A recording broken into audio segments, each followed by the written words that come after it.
Merci. Bonjour.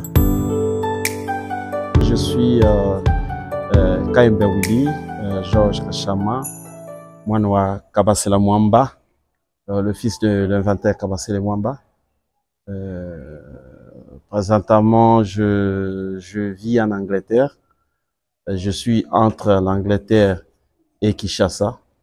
Et voilà, comme vous savez, Kabasela Mwamba a laissé beaucoup de ses investissements sur place ici, dans le pays, tout comme et précisément ici en Mbuji-Mayi.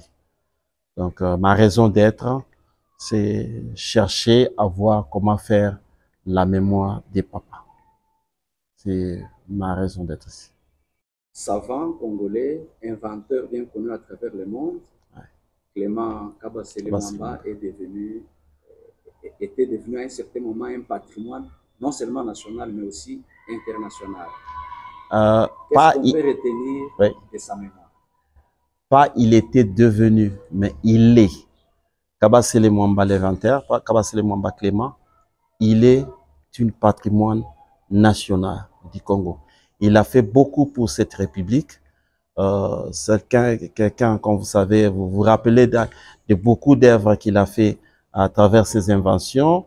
Il a fait des médicaments, il a fait des parfums qui étaient appréciés, exposés au niveau de Bruxelles, au niveau de la France aussi. Je me rappelle encore l'appréciation de la fille du Mitterrand, l'ex-président français, pour le parfum de M. Kabasela Mwamba.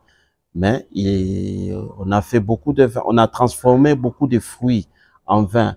Le vin de Matundu Tondolo, hein, qu'on exploitait avec nos mamans qui vendent de Matundu un peu partout. Et Kabasela leur donnait la chance d'avoir le moyen à travers lui, et lui les transformer en liqueur. On a eu de vin d'ananas, de vin d'orange et tout, des pastis, voire même des whisky. Mais il y a eu un produit phare qui lui a mené très loin, c'était son invention de la liqueur de pousse café, liqueur à base de café congolais, café arabica. Qu'est-ce qu'elles sont devenues, toutes ces nombreuses inventions de l'inventeur des savants congolais, Clément Kabasela? Bon, je dirais, malheureusement, l'inventaire, durant toute sa vie industrielle, sa vie de travail, il s'est bâti seul. Il s'est bâti seul. C'est là où même vient que je dirais le modèle, c'est-à-dire il est parti du néant pour arriver à deux industries.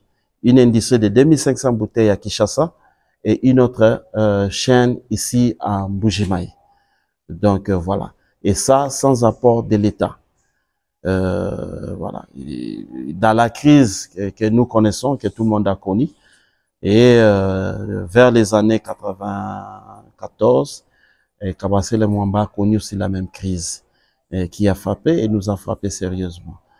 Les gens n'avaient pas suffisamment encore de moyens. Vous savez, chez nous, liqueur, hein, c'est encore luxe pour les autres. C'est pas donné à toute famille de consommer liqueur.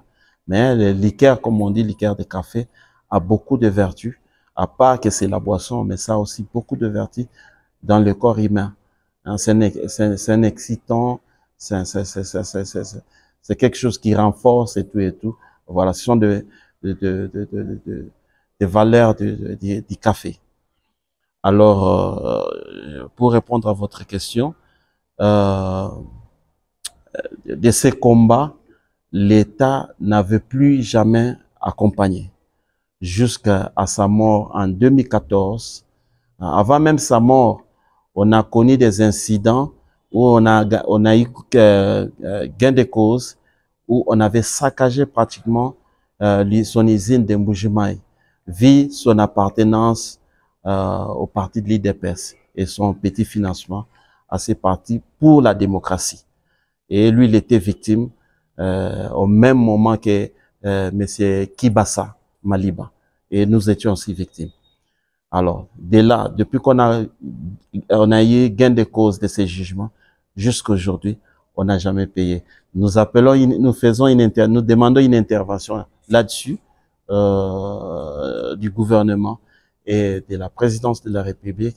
S'ils peuvent nous assister, ne fût-ce que si les gouvernements ne peuvent pas nous aider avec des fonds, mais là, quand même, c'est un moyen pour nous pour relancer toutes les activités qu'on est en place. N'oublie pas l'industrie, la société Interfruits. C'est une société qui, à son temps, a employé 50 personnes sur la chaîne de production. Donc, si on peut déjà, selon la vision du chef de l'État, si on peut déjà prendre 50 personnes en dehors du chômage, leur donner de l'emploi, c'est déjà quelque chose de bien. Donc, un soutien ou de la présidence de la République nous sera bienvenu. Surtout qu'à ces moments ici, nous les enfants, nous sommes réunis pour vraiment défendre la mémoire de notre papa. Donc, un fonds comme ça, si ça arrivait, en tout cas, ça sera le bienvenu. Nous allons vraiment acclamer. Ce sera pas seulement pour la famille Kabasele, mais je vous assure, ce sera pour la population que M. Kabasele a toujours travaillé depuis son temps. Pourquoi vous pensez qu'il faut que le gouvernement assiste ou puisse subvenir aux activités de l'entreprise de M. Clément Kabasele? Oui. Je parle du gouvernement parce que, comme vous savez, partout dans le monde entier, le gouvernement, c'est celui qui conduit l'économie d'un pays. Vous comprenez, qui conduit l'économie d'un pays. Et dans ce sens-là, le gouvernement, c'est un devoir à associer tous associer les entrepreneurs, tout comme les entreprises qui sont, par exemple, en faillite. C'est son devoir de relever ces entreprises. Parce qu'une fois ces entreprises relevées, ils vont payer les taxes à l'État, ils vont payer les taxes de leur pays. Donc, ils sont contribuables. Ils vont contribuer à l'économie d'un pays. Vous comprenez? Nous ne sommes que les enfants. C'est vrai qu'Abasele est décédé. Je vous ai expliqué beaucoup de causes de la faillite aujourd'hui de l'entreprise. Relever, ça nous demande des moyens. On a nos petits moyens, mais c'est pas les moyens vraiment que l'entreprise, une entreprise de production de 2500 bouteilles par heure que nous pouvons parvenir. Mais c'est là où nous faisons appel aux mains, à la main du gouvernement pour nous aider à y arriver. Et nous avons la matière, nous avons l'expertise, spécialement moi, Willy Kaembe, qui est en face de vous.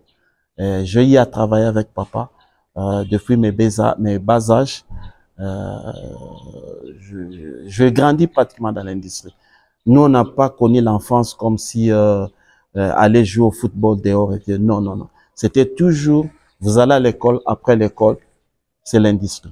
Si vous travaillez pas, vous n'avez pas l'argent pour acheter votre chaussure pour la rentrée scolaire. Voilà, c'était ça un peu l'éducation de notre papa. Donc, travailler pour réussir, travailler pour avoir un résultat. Et j'ai grandi dans cet environnement. Dans mon enfance, je dirais peut-être on me trouvait de tout. Aujourd'hui, je me dis que non, il m'a formé. Je suis complètement formé.